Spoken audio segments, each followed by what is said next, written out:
Meu nome é Aimoré, eu sou advogado da Martinez e Dora Advogados. Eu agradeço a oportunidade da CIC em estar aqui apresentando um tema de relevância para os empresários de Campinas. E essa oportunidade é para trazer um conteúdo para vocês sobre o tema da terceirização e com relação à prevenção do risco trabalhista empresarial. Tá? É uma relação muito importante, porque como a terceirização hoje é uma estratégia, uma ferramenta de forma irrestrita, que você pode terceirizar qualquer atividade da empresa, então isso se tornou, o contrato em si é uma ferramenta importantíssima para você limitar os riscos. E é importante frisar que a lei que trouxe isso, que está regulando hoje, ela não contempla segurança, vigilância e transporte de valores. Então é uma exceção, há uma legislação específica sobre isso, e a gente vai falar a respeito das atividades em geral, com exceção à vigilância e transporte de valores. Ou seja, se o empresário tem esse tipo de atividade empresarial, ele tem que se ater à lei específica, ok? Bom, a terceirização, eu procurei vários conceitos, né, a respeito disso, e a própria reforma trabalhista traz para a gente aqui o conceito. Tá? O que é importante destacar aqui nesse conceito? Que você consegue transferir qualquer das suas atividades, ou seja, ela é irrestrita, não há restrição. Segunda coisa, a preocupação do legislador foi com relação à capacidade econômica de quem você contrata. Então você tem que olhar isso muito bem. A gente até faz uma comparação com relação a contratar pessoas. Você tem que ver se a empresa que você vai contratar tem um perfil adequado para o seu negócio, para o que você vai transferir para ela. Que seja parte das suas atividades ou toda a sua atividade, para que os sócios eles possam se dedicar à questão da gestão da empresa em si. Então são dois aspectos importantíssimos. A gente vai trabalhar um pouco mais, falar um pouco mais detalhadamente sobre esses perfis aqui. E importante também, há uma distância por esse conceito. Você pode ver que aqui não há nenhuma referência à mão de obra. Ou seja, a terceirização, você pode terceirizar uma atividade, ela pode ser prestada para você de forma remota ou de forma automática, sem envolver a questão de pessoas em si. Tá? Então, ou seja, aqui houve um afastamento do empresário ser empregador. O empresário vai cuidar da atividade empresária. A questão de relação com as pessoas vai ser dedicada a quem você contratar, que você terceirizar aquela sua atividade da empresa, ok? Então, como eu já disse anteriormente, você tem que olhar muito bem quem é essa contratada, ou essa prestadora de serviços. Ela tem idoneidade financeira? Como é que é a reputação dela no mercado? Isso não é tão difícil de avaliar. Ela já prestou serviço para outras empresas? Tem que ter contatos, tem que procurar investigar essa situação. Com relação ao passivo trabalhista, civil, previdenciário e Serasa, por exemplo, né, são situações que você consegue verificar por certidões, pelo CNPJ dela. Você consegue ver isso nos sites da Justiça, por exemplo. Você consegue verificar todas essas situações. Objeto social, ou seja, se o objeto social, se ele realmente está vinculado ao que você vai contratar. Ele tem que estar próximo. Você não vai poder contratar um tipo de serviço que seja distante do objeto social. Então, hoje em dia, seria interessante quem vai ser empresa prestadora de serviços ter o seu objeto social bastante amplo, para que não gere um conflito, uma fraude de quem está contratando. E a questão dos sócios, ou seja, se esses sócios, se eles estão sendo alcançados no patrimônio pessoal por dívidas da empresa. Isso é muito comum na área trabalhista. Ou seja, que conforme a situação da execução, essa execução, conforme a situação, acaba atingindo os sócios da empresa. Então, tudo isso aqui é um perfil que precisa ser verificado. Para que quem contrate, o ponto de vista aqui da minha exposição é com relação a quem está terceirizando. Tá? Então, essa pessoa tem que tomar cuidado e ver o perfil empresarial dessa empresa contratada.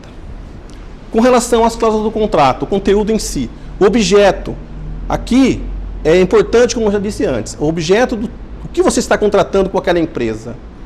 Ou seja, é uma questão... Porque hoje em dia você pode terceirizar praticamente tudo, né? Então, se essa empresa tem... a construção civil, por exemplo, quais são as atividades que ela vai prestar para você? Na área de vendas ou na área de arquitetura. E todas essas situações elas precisam ser observadas para que você não tenha depois um problema com relação ao objeto. Por quê? Porque pode ser considerado, quando isso for colocado em juízo, como uma fraude. Em que você contrata uma empresa com um objeto distante do que ela vai executar. Então, isso daqui pode tirar para você uma responsabilidade, até como empregador, ou como subsidiário ou solidário, às dívidas que ela tiver que pagar, essa empresa contratada. O prazo em si. Tá? Esses conteúdos aqui, essas situações que eu estou citando, todas elas já fizeram diferença em situações de litígio. Ou seja, apesar de serem, talvez, situações óbvias, mas tem que ser destacadas para serem bem cuidadas por quem está contratando. Tá? Com relação ao prazo em si, muitas vezes, você tem um prazo contratual e a ação que você vai responder no trabalhista, por exemplo, o contrato de trabalho dele é distante, é diferente desse prazo. Se você juntar o contrato, apresentar o contrato com um prazo definido, a prova de um período distinto daquele é da parte contrária. E isso aqui vai ter que levar em conta na hora de julgar. Por quê? Porque se você tiver uma condenação num período não provado por ele, vai valer o prazo contratual em si, do documento. Ok? Com relação a garantias, aqui você tem uma situação que você, como contratante, você pode estabelecer certas medidas no contrato para você poder manter a saúde financeira de quem você está contratando, da contratada em si. Você pode prever a retenção de um percentual de cada pagamento que você fizer. Então, de cada fatura feita, você pode reter um percentual, por exemplo, 5%. Você vai pagar para ele, você retém com você e você vai devolver esse percentual ao final da contratação, para que você possa ter uma garantia com você, um caixa, para responder por eventuais prejuízos daquele contrato. Carta fiança também, que é um outro instrumento, contudo aqui para a empresa, para que o banco ou a financiadora forneça essa carta, essa empresa precisa ter uma saúde financeira para isso. E essa carta fiança, então, é um pouco mais dificultosa, né, de ser obtida. Com relação ao seguro-fiança, né, que é uma modalidade que hoje quase que uma inovação com relação a essas contratações, em que ele consegue, através de uma seguradora, também suportar eventuais prejuízos do contrato. Tá? E também o seguro-garantia de contrato. Então, são medidas aqui importantíssimas para que você possa ter uma proteção como contratante. Ação de regresso, embora seja uma questão também inerente, né, a essas situações em que você, ou seja, um eventual prejuízo gerado entre a contratação, você depois pode entrar com uma ação para obter esse prejuízo de quem você contratou. Mas essa ação de regresso, ela precisa ser prevista no contrato também, que é mais uma medida de você dar uma formalidade, uma seriedade, uma responsabilidade dessa contratação. A questão de obrigações trabalhistas, né, cíveis, criminais, tributárias, essas situações aqui têm que ser previstas também contratualmente, embora óbvias, têm que ser muito bem citadas. Por quê? Para depois você não ter que responder a respeito disso.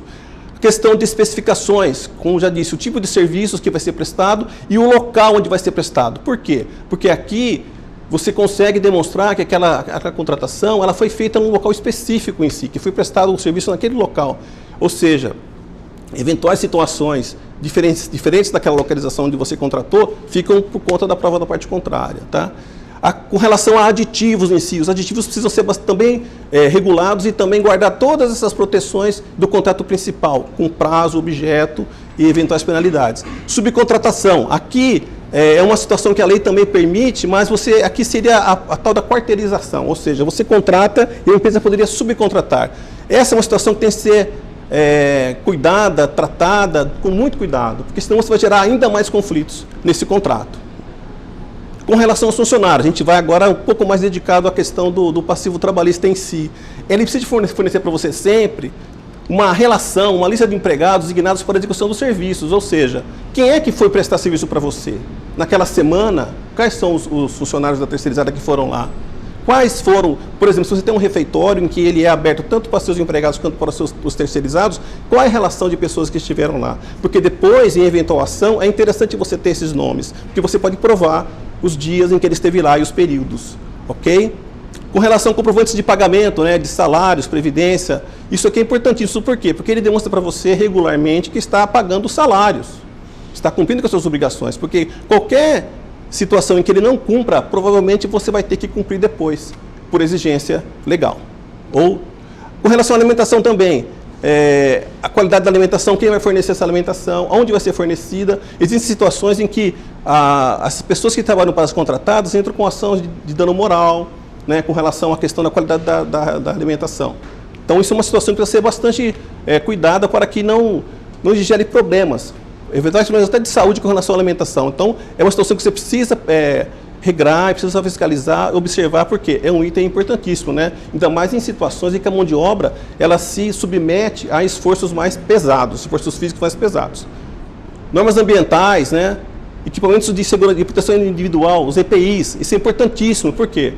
Porque é lógico, prevenir acidentes e você demonstrar também que você teve um cuidado com relação a esse item, que que a recontratada está fornecendo, que a fiscalização em cima disso vai evitar eventuais prejuízos. Com relação à responsabilização para as obrigações e processos, comparecimento em juízo. É uma obrigação importantíssima, porque muitas vezes a contratante acaba indo sozinha. A contratada não comparece, apesar de estar ativa. Então essa é uma situação em que você precisa prever e exigir para que tenha mais segurança na contratação. Agora, eu disse no começo que há um distanciamento da atividade do empresário com a relação de ser empregador. Tá? Contudo, conforme o contrato vai sendo executado, né, e você vai lidando com eventuais pessoas que venham a trabalhar para você, você tem que tomar certos cuidados com esse relacionamento com as pessoas. Por quê? Porque existe um princípio, né, que é esse contrato realidade ou primazia da realidade, em que os fatos superam os ajustes formalizados, ou seja, a realidade que for provada em juízo vai superar qualquer tipo de contrato. Você pode ter todos aqueles cuidados que eu citei anteriormente, mas se na prática você lidar com essa pessoa de uma forma que caracterize a relação de emprego, você vai ser considerado empregador. Então aqui nós temos alguns itens, como subordinação, pessoalidade. A subordinação, em que essa situação de eventuais exigências e advertências tem que serem tomadas pela contratada, pela empregadora dele.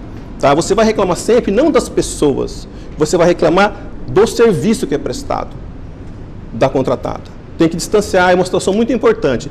A questão de pessoalidade, ou seja, é salutar, é recomendável que essa pessoa que vai lá pela contratada, que ele seja de vez em quando substituído, que vá outro. Uma semana vai um, uma semana vai outro, e que ele vá prestar também serviços em outras empresas além da sua, que você afastaria também a questão da não eventualidade.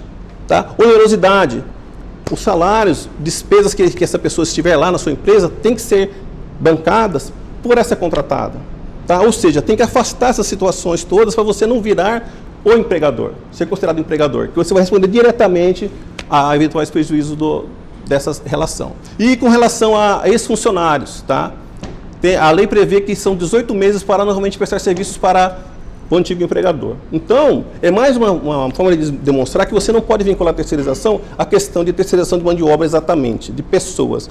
É a terceirização de tarefas, de atividades empresariais. Perfeito? O que você pode responder se não atendido a isso? Ao vínculo empregatício, ou seja, apesar de tudo isso, ser considerado empregador. Em algumas situações, você pode responder solidariamente, ou seja, na hora da execução, na hora que a parte lá, funcionário da contratada for executar, ele pode escolher entre você ou outra empresa para receber o valor, conforme a situação que você tocou esse contrato. E a subsidiariedade também é prevista legalmente, em que você vai responder no lugar daquela pessoa, ou seja, primeiro ele vai tentar executar a empregadora ou a contratada, se não achar, se essa contratada não tiver saúde financeira, você vai responder por essa dívida. Ok? Então, agradeço a vocês a oportunidade. Com relação a mais informações, né, a respeito desse assunto, ele está à disposição, tem o e-mail para vocês. Obrigado e bom dia a todos.